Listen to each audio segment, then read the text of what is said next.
Hello बच्चों। चलिए question number 21 को स्टार्ट करते हैं। 2023 जेई मेन के क्वेश्चंस की सीरीज चल रही है, आप सभी को पता है। क्वेश्चन 21 की स्टार्टिंग करते हैं। टाइम नहीं खराब करते, बस फटाफट चलते हैं, आगे बढ़ते हैं। चलो देखो क्या बोला इसने। Expression for an electric field is given by. Electric field का एक्सप्रेशन देखो बच्चों क्या दिया हुआ है। ई 4000 एक्स स्क्वायर आई कैप वोल्ट पर मीटर।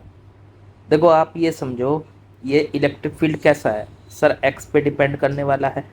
बिल्कुल। इसका मतलब इलेक्ट्रिक फील्ड लगातार वेरी करेगा, बदलेगा। तो बिल्कुल बदलेगा। आई कैप की डायरेक्शन में है, मतलब एक्स की डायरेक्शन में है। बिल्कुल ठीक है। ओके, आगे बढ़ो। The electric flux through the cube of side 20 centimetre when placed in electric field as shown in figure. तो इलेक्ट्रिक फ्लक्स बताना है। क्वेश्चन हो गया बच्चों इलेक्ट्रिक फ्लक्स का। अब देखो इलेक्ट्रिक फ्लक्स के दो फॉर्मूले होते हैं, आपको पता है। आपको बस ये ध्यान रखना है कि फॉर्मूला कौन सा लग रहा है यहाँ पे। तो फॉर्मूला ज़रूरी है जानना। तो इलेक्ट्रिक फ्लक्स मतलब फाई के दो फॉर्मूले हैं।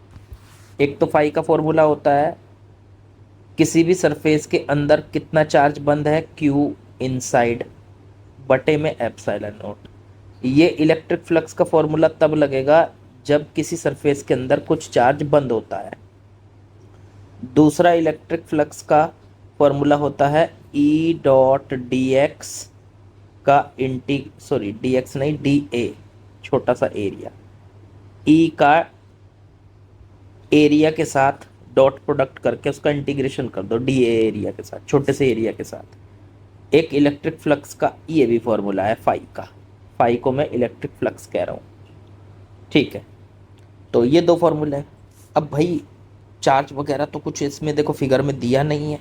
ये फिगर कहीं इसमें एरिया दे रखा, तो जहाँ तक उम्मीद है ये वाला फॉर्मूला काम करेगा। चलो इस फॉर्मूले को देखते हैं। अब इन्होंने पूछा क्या है, the electric flux through the cube of side 20 centimetre, okay, when placed in electric field as shown in figure. चलो तो इलेक्ट्रिक फ्लक्स निकालना है क्यूब से कैलकुलेट होने, मतलब क्यूब से निकलने वाला इलेक्ट्रिक फ्लक्स। देखो भाई एक बात सुनो, ये जो ई है ना, ये ये ई किस डायरेक्शन में लगा हुआ है। तो ये ई भाई आई कैप था, देखो इसमें ये देखो ये इसकी डायरेक्शन में आई कैप है यहाँ। तो मतलब ई जो है ना वो एक्स एक्सिस की डायरेक्शन में लगा है, ए ऐसे। आई कैप का मतलब तो यही हुआ ना। तो एक्स एक्सिस की डायरेक्शन में है और लगातार वेरी कर रहा है। ई की वैल्यू कितनी है, ई की वैल्यू है सर 4000 एक्स स्क्वायर। आई कैप छोड़ रहा हूँ क्योंकि डायरेक्शन मैंने ले ली। तो ये ई की डायरेक्शन है, तो ई हर पॉइंट पे बदलेगा। बिल्कुल बदलेगा सर। तो देखो इसमें इलेक्ट्रिक फील्ड इस क्यूब के अंदर से कुछ ऐसे पास होगा, देखो ऐसे, इस तरीके से इलेक्ट्रिक फील्ड की जो लाइनें हैं ना वो इसके अंदर से ऐसे पास होगी, ठीक है। ये देखो इस तरह से पास होगी। अच्छा तो इस क्यूब की दो ही सरफेस ऐसी हैं जिनसे इलेक्ट्रिक फ्लक्स पास होगा। एक तो ये वाली, कलर चेंज करके दिखा रहा हूँ बच्चा। एक तो ये वाली सरफेस है जिससे इलेक्ट्रिक फील्ड पास हो रहा है, और एक ये वाली जिससे इलेक्ट्रिक फील्ड पास हो रहा है। बाकी से पास नहीं हो रहा, नहीं। ये चार सरफेस ऐसी हैं, देखो ये ऊपर वाली, उधर सामने वाली, इधर सामने वाली, नीचे वाली। ये चार सरफेस ऐसी हैं, साइड वाली ये साइड वाली, जिनसे इलेक्ट्रिक फील्ड पास ही नहीं होगा क्योंकि उनके तो पैरेलल चल जाएगा ना, ये एक्स की डायरेक्शन में। तो भाई एक सरफेस तो ये हो गई पहले वाली ऐसे, ये वाली हो गई ये तो, और एक सरफेस ये हो गई, ये दूसरी सरफेस है। इन दोनों से इलेक्ट्रिक फील्ड निकल के जाएगा। अच्छा इससे इलेक्ट्रिक फ्लक्स कितना जा रहा है, देखो यहाँ पे मान लो अंदर की तरफ जा रहा है, ठीक है। तो इलेक्ट्रिक फील्ड की वैल्यू कितनी है यहाँ, पहले तो ये कैलकुलेट कर लो। तो भाई इलेक्ट्रिक फील्ड की वैल्यू एक्स पे डिपेंड कर रही है, यहाँ एक्स की वैल्यू 0 है। पहली सरफेस के लिए देखो x की वैल्यू 0 है पहली सरफेस के लिए, और दूसरी सरफेस के लिए x की वैल्यू 20 है। देखो यहाँ पे x की वैल्यू 0 है, कलर चेंज करता हूँ, देखो यहाँ x की वैल्यू यहाँ ओरिजिन पे 0 है, और आगे बढ़ेंगे तो यहाँ x की वैल्यू कितनी है 20 है। तो यहाँ पे x की वैल्यू 0 है तो e की वैल्यू 0 हो गई। कैसे? क्योंकि e x पे डिपेंड कर रहा है। देखो यहाँ x की जगह 0 रख दो, इसमें e 0 आ जाएगा। ऐसे यहाँ पे देखेंगे x की वैल्यू 20 सेंटीमीटर है तो e कितना हो जाएगा, e हो जाएगा सर 4000 एक्स स्क्वायर, एक्स की जगह रख दिया 20, सेंटीमीटर को मीटर में बदलने के लिए 10⁻⁻² से मल्टीप्लाई कर दो और उसका स्क्वायर। जरा इसको चेक करो तो ये आ जाएगा 4000 इंटू 20 का स्क्वायर 400 10⁻⁻4। देखो -4 से 4 जीरो कट जाएंगी, 1 2 3 और 1 4, ये आ गया 44160।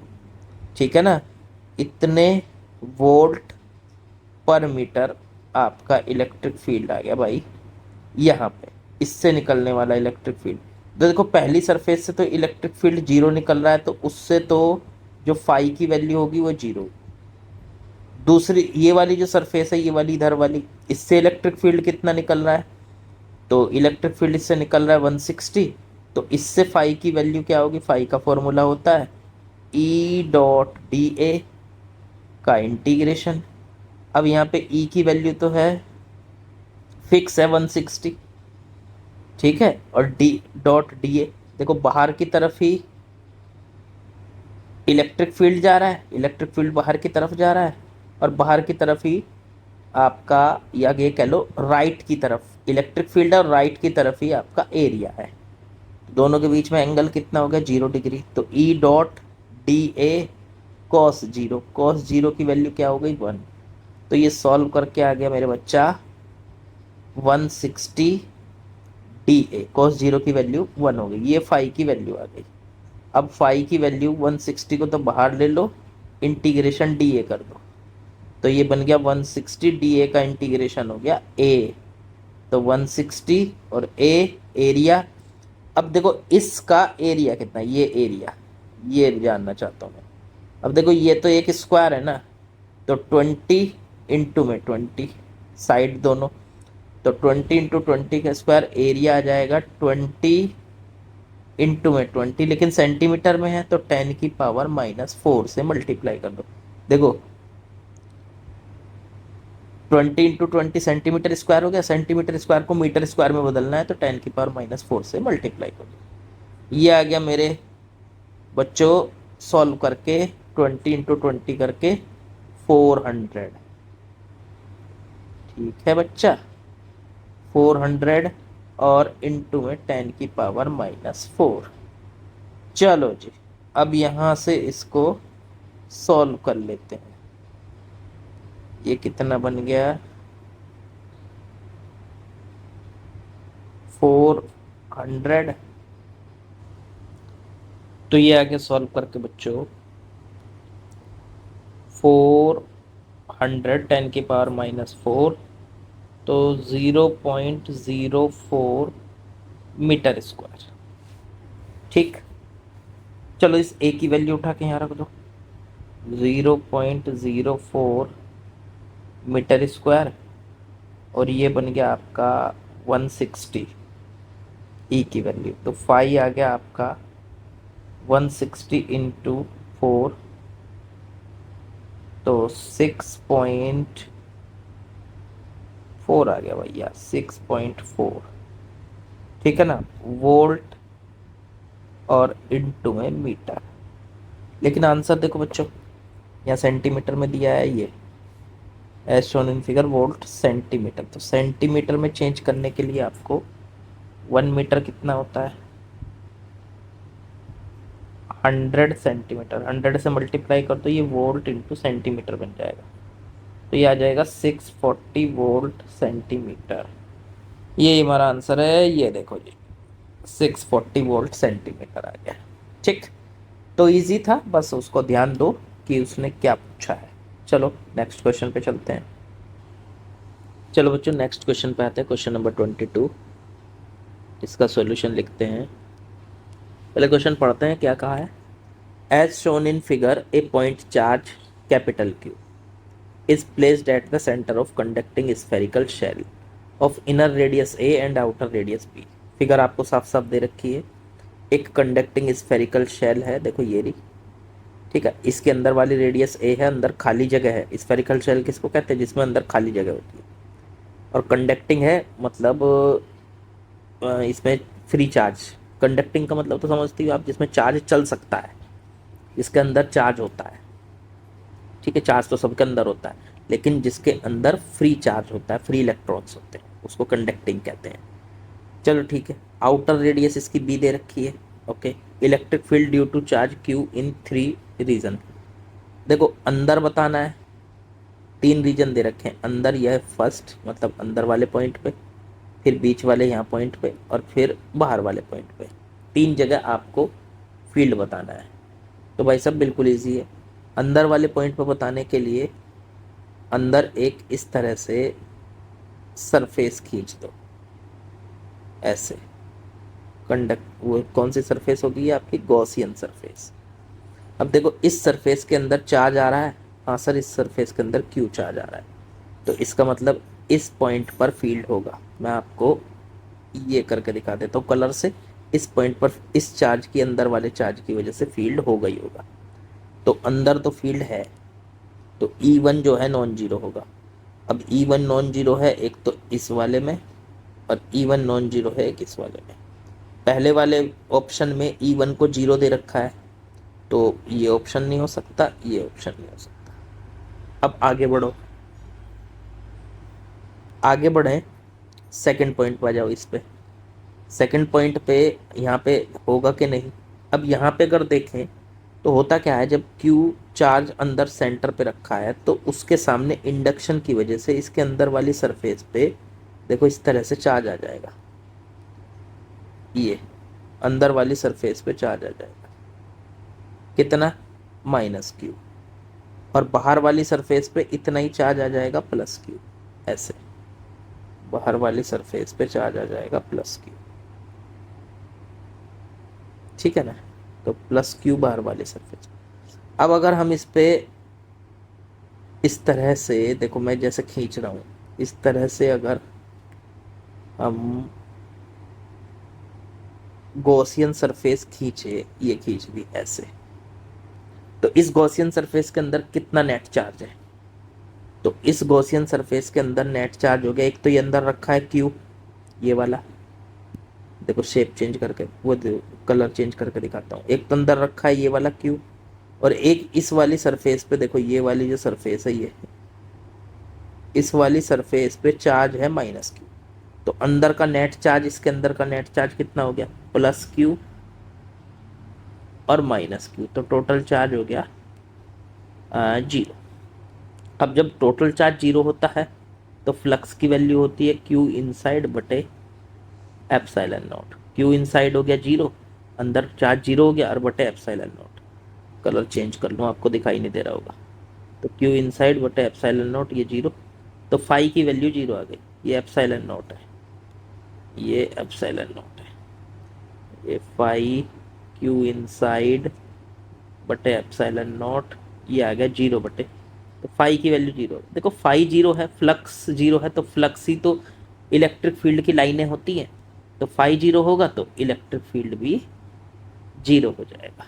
तो इसका मतलब सेकंड पॉइंट पे, यहाँ पे सेकंड पॉइंट है जो ये, यहाँ पे इलेक्ट्रिक फील्ड 0 है। तो सेकंड इलेक्ट्रिक फील्ड 0। सर इसमें भी 0 दे रखा, इसमें भी 0 दे रखा, ऑप्शन तो अभी भी पता नहीं चला। थर्ड पे आ जाओ, अब यहाँ पे आ जाओ। यहाँ पे देखोगे तो यहाँ पे भी इसी तरीके से गॉसियन सरफेस खींचोगे बाहर, ऐसे ऐसे बाहर गॉसियन सरफेस खींच के लाओगे ऐसे। इसमें भी देखोगे अंदर कितना चार्ज है टोटल। तो इसके अंदर एक तो प्लस का Q चार्ज है, फिर अंदर वाली सरफेस पे, इस पे देखो ये वाली जो सरफेस है, इस पे माइनस का Q चार्ज है, ये रहा। फिर बाहर वाली सरफेस पे प्लस का Q चार्ज है। तो टोटल चार्ज हो गया प्लस का Q, सॉरी कैपिटल Q, फिर माइनस का Q इस वाली सरफेस पे हो गया, देखो ये वाली सरफेस पे ये चार्ज, और फिर प्लस का Q फिर बाहर वाली सरफेस पे। तो टोटल चार्ज आ गया Q, ये कट गया इससे। तो फाई की वैल्यू कितनी आ गई, क्यू बटे एप्सिलॉन नॉट। जब फाई होगा तो फील्ड भी होगा, तो बाहर वाले पर भी फील्ड होगा। E3 की वैल्यू भी नॉन जीरो होगी, जीरो नहीं हो सकती। देखो E1 जीरो नहीं है, E2 जीरो है और E3 जीरो नहीं है, तो ऐसा ऑप्शन केवल बी है। तो इसलिए हमारा ऑप्शन बी करेक्ट हो गया बच्चों। तो बिल्कुल आसान था, इसको आप गॉस थ्योरम से देख सकते हैं कि फील्ड एग्जिस्ट करता है या नहीं। गॉस थ्योरम क्या, फाई का वैल्यू निकालने का बाउंड सरफेस के लिए ये गॉस थ्योरम ही यूज कर सकते हैं, क्यू इनसाइड बटा एप्सिलॉन नॉट। तो यहाँ पे ये फॉर्मूला काम कर रहा है हमारे लिए इस क्वेश्चन में, ये मेन फॉर्मूला होगा। ठीक, इसको ध्यान दीजिए। चलो आगे बढ़ते हैं। चलो बच्चों नेक्स्ट क्वेश्चन 23 पे आते हैं। इस टाइप के क्वेश्चन जेईई मेन में बहुत आते हैं यार। ये क्वेश्चन आप देख रहे होंगे 2023 में ये मैं क्वेश्चन कम से कम तीसरी बार करा रहा हूँ इस फिगर से, मतलब ऐसी फिगर बनाएंगे। चलो देखो क्या कहा इसने, as shown in figure cuboid lies in a region with electric field. अच्छा, इस रीजन में ये इलेक्ट्रिक फील्ड लगाओ। देखो इलेक्ट्रिक फील्ड को ध्यान से देखो, इस इलेक्ट्रिक फील्ड ये एक्स की डायरेक्शन में, एक्स की डायरेक्शन कौन देता है, आई कैप, तो एक्स की डायरेक्शन में तो ये वाला लगा हुआ है, वाई की डायरेक्शन में ये लगा हुआ है और जेड की डायरेक्शन में इतना लगा हुआ है। लगाओ चलो इसको, इस फिगर में आपको थोड़ा सा पता चलेगा। तो एक्स की डायरेक्शन में तो आई की डायरेक्शन में लगा हुआ है 2x² का फील्ड, ये फील्ड हुआ EX कह लो इसको।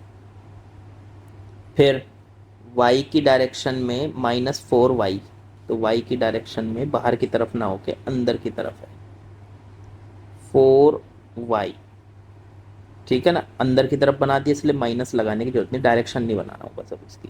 ये बन गया EY, बाहर की तरफ होता नेगेटिव y की डायरेक्शन में, देखो क्योंकि यहाँ माइनस है, देखो ये लग रहा माइनस, ये लग रहा माइनस। फिर z की डायरेक्शन में 6, तो ये हो गया EZ, जेड की डायरेक्शन में हो गया 6 EZ, ये हो गया 6। अब आपको इससे पास होने वाला, ये कहा इन्होंने, the magnitude of charge with in the cuboid is, इस क्यूबॉइड के अंदर कितना चार्ज है ये कैलकुलेट करना है। देखो साफ साफ पता चल रहा है ये सवाल हो गया गॉस थ्योरम का, क्योंकि पहले हमें फाई निकालना पड़ेगा और वो फाई ऐसे कह लो, ऐसे कह लो, हमें E.dA से हमें पहले इसका फ्लक्स निकालना पड़ेगा इंटीग्रेशन करके क्लोज सरफेस का, और फिर उसे क्यू इनसाइड बटे एप्सिलॉन नॉट के बराबर रखना पड़ेगा। बन गई गॉस थ्योरम। देखो ये क्या है, आपकी लेफ्ट साइड ये भी फाई की वैल्यू है, फ्लक्स की वैल्यू है, और ये भी फ्लक्स की वैल्यू है, दोनों को इक्वल रख दिया तो गॉस थ्योरम बन जाती है। तो ये जो फ्लक्स की वैल्यू है पहले एरिया से निकालेंगे और फिर क्यू इनसाइड बटे एप्सिलॉन नॉट के इक्वल रख के क्यू की वैल्यू निकाल लेंगे। चलो निकालते हैं। एक काम करो पहले तो इधर से देखो, ये जो EZ है, पहले जेड वाले की बात कर रहा हूँ मैं, ये इलेक्ट्रिक फील्ड कांस्टेंट है, मतलब आप ये कह सकते हो कि ये जेड की डायरेक्शन में जो फील्ड चल रहा है वो इन दो सरफेस से निकलेगा, एक तो ये वाली और एक ये नीचे बॉटम वाली, ये मैंने बनाई है, और ये सरफेस से ऐसे निकलेगा, देखो फील्ड EZ ये निकला, दोनों सरफेस से ऐसे निकलेगा।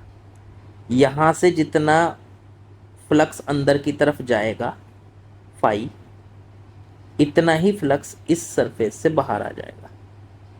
तो इससे एसोसिएटेड नेट फ्लक्स कितना हो गया, जेड की डायरेक्शन में नेट फ्लक्स, तो जेड की डायरेक्शन में नेट फ्लक्स आ गया 0, क्योंकि फ्लक्स की वैल्यू होती है incoming flux minus outgoing flux.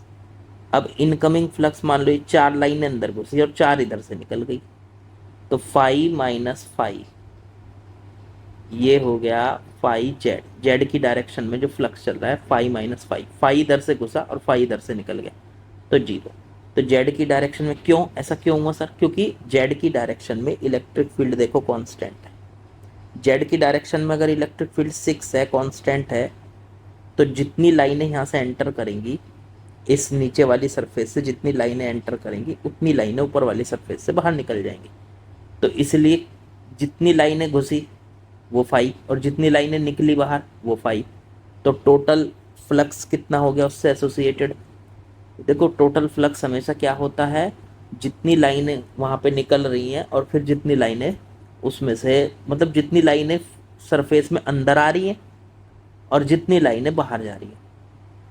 तो अंदर आने वाले लाइनों को प्लस ले लो, बाहर जाने वाली को माइनस ले लो, कैसे भी कह लो। तो टोटल उनका टोटल हो जाएगा अंदर आने वाली लाइन माइनस बाहर जाने वाली लाइन, तो टोटल हो गया 0। तो जेड की डायरेक्शन में कोई फ्लक्स नहीं जा रहा। अब बात करो वाई की डायरेक्शन की। अब वाई का जो फील्ड है देखो इस तरफ है, नेगेटिव वाई में, ऐसे समझो ये दो सरफेस हैं इसके सामने वाई के, इस तरह से वाई में ऐसे फील्ड जा रहा है, देखो ऐसे जा रहा है, ऐसे ये जा रहा है, ये जा रहा है। तो देखो ये जो पहली सरफेस है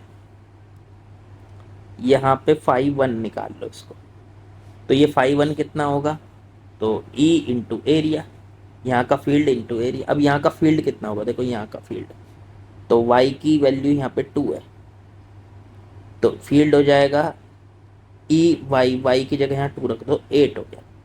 तो सर 8 इंटू एरिया कितना है इसका, ये वाला एरिया, ये एरिया देखो जरा ध्यान से, तो इसके कोऑर्डिनेट क्या है, देखो ये एरिया, ये वाली लेंथ, ये दिखा देता हूँ आपको, ये वाली लेंथ। अब ये वाली लेंथ कितनी है, तो ये लेंथ है सर 1।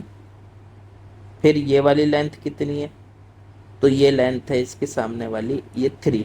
तो इसका एरिया हो गया 1 और ये हो गया 3, तो 1 इंटू 3 रेक्टेंगल बन गया। रेक्टेंगल का एरिया कितना हो गया, 1 इंटू 3 3, तो ये 3 आ गया। 8 इंटू 3 कितना हो गया, 24। तो यहाँ से लाइनें जो घुसी वो हैं 24। अब इधर जो लाइनें निकली उसके लिए यहाँ फाई 2 निकाल लो, तो फाई 2 निकालेंगे, फिर से ई ए लगाएंगे। इलेक्ट्रिक फील्ड यहाँ देखेंगे तो इलेक्ट्रिक फील्ड यहाँ है भाई साहब 0। कैसे, क्योंकि अगर मैं यहाँ देखूँ इस पॉइंट पे तो यहाँ वाई की वैल्यू 0 है, तो इलेक्ट्रिक फील्ड वाई पे डिपेंड कर रहा है। देखो ई वाई की वैल्यू 4y, वाई की जगह 0 रखेंगे तो ये 0 आ जाएगा। तो इलेक्ट्रिक फील्ड यहाँ 0 है, तो फाई 2 की वैल्यू आ गई 0। तो इसका मतलब इस सरफेस में इनकमिंग फ्लक्स कितना हुआ, 24। याद रखो इनकमिंग फ्लक्स होता है निगेटिव, तो फाई 1 की वैल्यू आ गई 24, या ये कह लो कि जेड की डायरेक्शन, ये इसकी कौन सी डायरेक्शन थी, ये डायरेक्शन थी वाई की, तो वाई की डायरेक्शन का जो फ्लक्स हो गया वो -24 आ गया, क्योंकि वो इनकमिंग फ्लक्स है। आगे बढ़ो, ठीक है, माइनस बस इसलिए लगा रहे हैं क्योंकि वो इनकमिंग है। ऐसे भी लिख सकते हो कि माइनस छोड़ के उसको इसके ब्रैकेट में लिख दो इनकमिंग फ्लक्स। अब आ जाओ जी एक्स की डायरेक्शन में। एक्स की डायरेक्शन हो गई आपकी, एक तो ये वाली सरफेस सामने और एक पीछे वाली सरफेस, ये वाली, ये सरफेस है। अब इसमें ऐसे ऐसे लाइंस आ रही हैं, देखो ऐसे आ रही हैं लाइंस, इस तरीके से लाइंस आ रही हैं, ठीक है। तो यहाँ पे x इज इक्वल टू 0 पे तो फील्ड 0 है, क्योंकि ई एक्स किस पे डिपेंड कर रहा है, देखो यहाँ पे x पे। अगर मैं x इज इक्वल टू 0 रखूँगा इसमें, तो यहाँ पे फील्ड 0 हो जाएगा। मतलब जो ये वाली सरफेस है इस पे फील्ड यहाँ 0 है, और यहाँ पे फील्ड ई एक्स, एक्स की जगह यहाँ रख दो 1, तो 2 हो गया। देखो x की जगह इसमें 1 भरेंगे तो यहाँ 2 आ जाएगा, 2। तो यहाँ इलेक्ट्रिक फील्ड 2 है। तो यहाँ से फ्लक्स कितना एंटर हुआ, 0, फाई 1 तो 0 हो गया। और यहाँ से बाहर कितना निकला, ये फाई 2, ये निकल के आया आपका ई ए।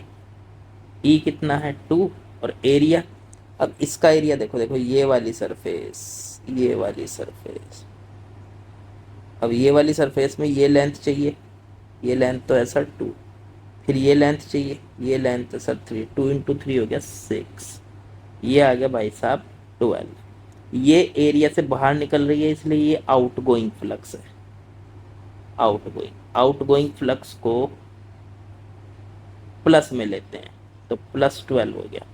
ये फाई एक्स हो गया, एक्स की डायरेक्शन में निकलने वाला फ्लक्स। तो टोटल फ्लक्स कितना हो गया, phi x plus phi y plus 5z। X की डायरेक्शन का फ्लक्स +12, वाई की डायरेक्शन में फ्लक्स -24 और जेड की डायरेक्शन का फ्लक्स हो गया 0। तो आंसर आ गया -24। माइनस का मतलब सिर्फ इतना है कि 12 फ्लक्स है और वो कैसा फ्लक्स है, इनकमिंग। वो कैसा फ्लक्स है मेरे बच्चा, इनकमिंग फ्लक्स है। ठीक, अच्छा सवाल था, इतनी देर नहीं लगेगी वहाँ आपको, बहुत जल्दी कर लोगे आप तो। ये है, मुझे तो आपको पूरी बात बतानी होती है, मैं तो पूरा तरीके से आपको बताता हूँ। आपको इतना टाइम नहीं लगने वाला, आप उसको आसानी से कर लोगे। ठीक है ना, चलो आगे बढ़ते हैं। चलो नेक्स्ट क्वेश्चन पे आते हैं बच्चों। 24, आसान सा सवाल है। Electric field in a certain region is given by. ये इलेक्ट्रिक फील्ड दिया है, देखो इस इलेक्ट्रिक फील्ड के दो कंपोनेंट है। ये कंपोनेंट तो एक्स की डायरेक्शन में लगा है, मतलब इलेक्ट्रिक फील्ड का एक्स कंपोनेंट, और ये वाई डायरेक्शन में लगा है तो इलेक्ट्रिक फील्ड का वाई कंपोनेंट। अब ई एक्स की वैल्यू a/x² दे रखी है तो ई एक्स इलेक्ट्रिक फील्ड, इलेक्ट्रिक, अच्छा इसकी यूनिट निकालनी है ए की, तो इलेक्ट्रिक फील्ड की यूनिट लिखो क्या होती है, तो न्यूटन पर कूलम। ए की निकालनी है, एक्स क्या है यहाँ पे, डिस्टेंस। ठीक है, तो डिस्टेंस हो गई मीटर का स्क्वायर, इधर मल्टीप्लाई कर दो तो ए की यूनिट आ गई, देखो न्यूटन मीटर स्क्वायर बटे में कूलम। तो ऐसा कोई आंसर ढूंढो, न्यूटन मीटर स्क्वायर बटे में कूलम। कूलम इनवर्स ऐसे भी लिख सकते हैं इसको, न्यूटन मीटर स्क्वायर कूलम की पावर -1। तो ऐसा एक तो ये बन रहा है, ये तो बन नहीं रहा, और कोई सा भी नहीं बन रहा, बस इसी से काम हो गया और आगे पढ़ने की जरूरत ही नहीं है। Option B is correct. ऐसे बी का भी निकल आएगा अगर आप चाहते हो, तो बी यूनिट आपका कैलकुलेट हो जाएगा। तो बहुत आसान सवाल था, आगे बढ़ते हैं। चलो बच्चों अगला पढ़ते हैं क्वेश्चन। एक पॉइंट चार्ज दिया है, सॉल्यूशन करते हैं इसका भी, कलर चेंज कर लेते हैं। एक पॉइंट चार्ज है, देखो जैसे यहाँ रखा है ये क्यू, इस क्यू की वैल्यू दे रखी है 2 × 10⁻² कूलम। ठीक है, is move from P to S. इसको पी से एस में मूव कराया जाता है, ये पी पॉइंट ये एस पॉइंट। ठीक है, electric field directed along positive x axis. इसमें इलेक्ट्रिक फील्ड लगा हुआ है 30 न्यूटन पर कूलम का एक्स एक्सिस की डायरेक्शन में, और इसे पी से एस पे, तो पी और एस ऐसा तो है नहीं कि एक्स की डायरेक्शन में, इन्हें थोड़ा सा डिफरेंट बना लेते हैं। मान लो इस चार्ज को यहाँ पे रख रखा है, ये पी है, पी पॉइंट कितना दे रखा है 1,2,0, और मान लो एस पे लेके गए, यहाँ ले गए, ऐसे ले गए, ये एस दे रखा है 0,0,0,0,0,0। ठीक है, ये एस हो गया, तो पी से एस पे लेके गए। ठीक है, work done by electric field, electric field ने इस पर कितना वर्क किया। देखो यार सीधी सी आपको बात बताएं, जब भी आपके पास कोई चार्ज होता है ना, तो उस पर एक फोर्स लगता है फील्ड की डायरेक्शन में Q × E, अगर पॉजिटिव चार्ज है, और अगर नेगेटिव चार्ज है तो इतना ही फोर्स लगेगा QE, बट नेगेटिव डायरेक्शन में लगेगा इलेक्ट्रिक फील्ड के। अभी देखो इलेक्ट्रिक फील्ड एक्स एक्सिस की डायरेक्शन में है, तो इसी डायरेक्शन में फोर्स लगेगा, ये फोर्स हो गया। अब फोर्स है तो उससे हम कैलकुलेशन कर सकते हैं वर्क की। वर्क है हमारा फॉर्मूला F.dr, और फिर उसका इंटीग्रेशन जहाँ से जहाँ तक निकालना है। F की वैल्यू कितनी है, QE है। ठीक है, डायरेक्शन क्या है, F वेक्टर पूरा निकालो, तो F वेक्टर जो है देखो यहाँ पे निकाल लो, QE I कैप, कौन सी डायरेक्शन में, एक्स एक्सिस की डायरेक्शन में, QE I cap dot dr, dr हो गया dxi cap, dy j cap and dz k cap. जब आप इनका वो करेंगे डॉट प्रोडक्ट, तो i का कोफिशिएंट i के साथ मल्टीप्लाई, j का j के साथ, तो j का तो है ही नहीं कोई, तो 0 हो जाएगा। देखो इधर जब आप डॉट प्रोडक्ट करते हैं तो आई का कोफिशिएंट आई के साथ मल्टीप्लाई करते हैं, ये कर दिया यहाँ।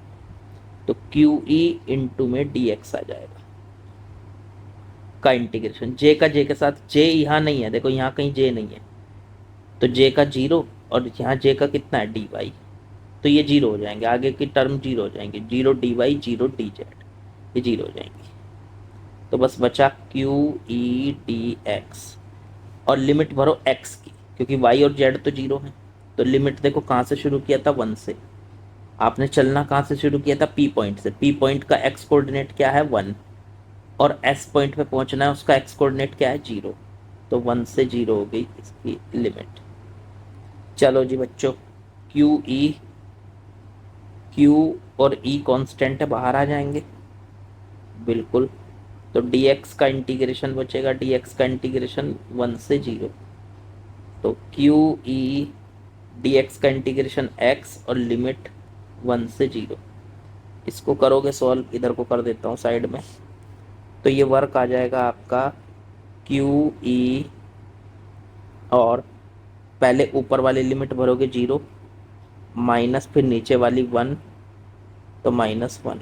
तो आंसर आ गया माइनस का क्यू ई।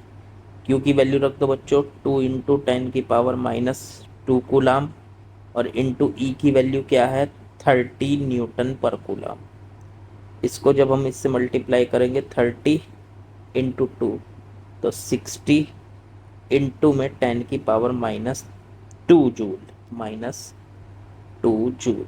मैं इसको 600 इंटू 10⁻³ जूल भी लिख सकता हूँ, या 600 मिली जूल भी लिख सकता हूँ। देखो यही हमारा आंसर है, आंसर इज सी। अच्छा माइनस में था, ये तो माइनस में था, तो answer is C, not B, answer is C.